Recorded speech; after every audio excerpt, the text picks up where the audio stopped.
Welcome back, everybody. Today we're going to talk about evangelism. This topic is one of my favorites, and I want to share with you some tips that can help you with your evangelism. Let's get into the video. As a disciple, we are constantly trying to motivate people, and this means we have to be an expert at motivation. I thought you said this was going to be basic. Now you're telling me I have to be an expert? Yes, I am. And by practicing, we become experts. If we put these principles that I'm going to share into our life, we're going to be able to motivate people without even thinking it. It's going to be so natural to us that we're going to be evangelizing and sharing our faith and bringing people to Jesus without even thinking about it. The first basic principle in motivating people is you have to know that people always want to possess a value.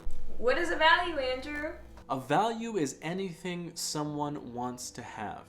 This is the underlying principle in motivating someone. You have to know this. Everyone wants a value. Now get this. A person is more willing to act if they know that they will get a value that they don't have yet, or if they're going to lose a value that they already have. You need to find the value that the person is wanting.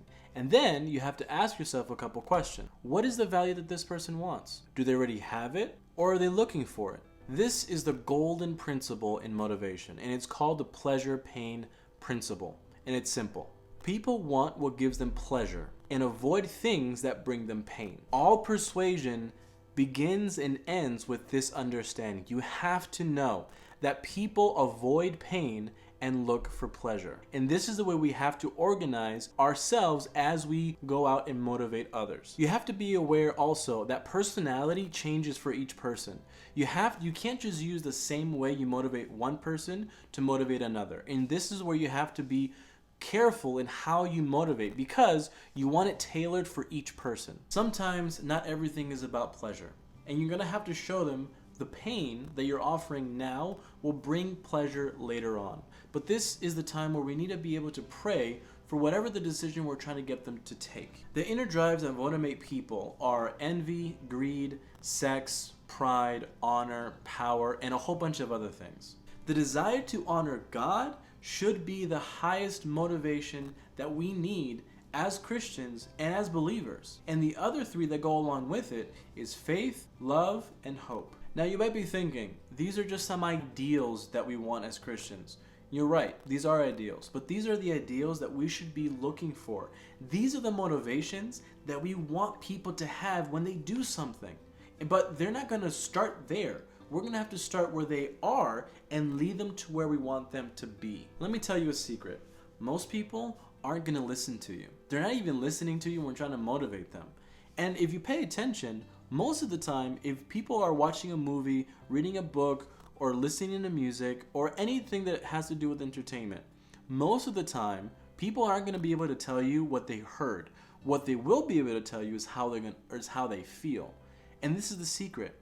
Most people don't really have any interest in Jesus. This means you have to motivate people in order for Jesus to soften their heart. How do you do that? Well, I'm going to tell you.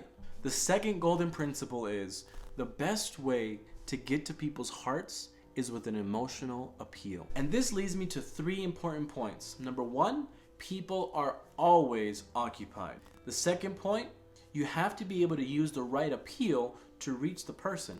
And the third, you have to uncover the right appeal by using the fatal four. And I'll explain that in a second. The fatal four are this: self-preservation, money, romance, and recognition. All four are in all of us, but people have one or two that are more important to them.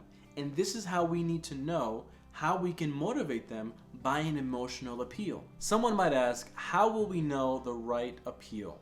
Well, let me share with you a quote. It says this: if we listen to a person carefully and watch their actions, we can tell what motivates the attitudes and what preoccupies their thoughts, and therefore which appeal we need to use to persuade/motivate. Now I want to take the time to break down each appeal and just share what it is each of them have to do. So the first one, self-preservation. Self-preservation has to do with the personal enjoyments, their favorite foods. They're super concerned of their health. They're super concerned of how they spend their time. They have a strong feeling and strong love for family and religion.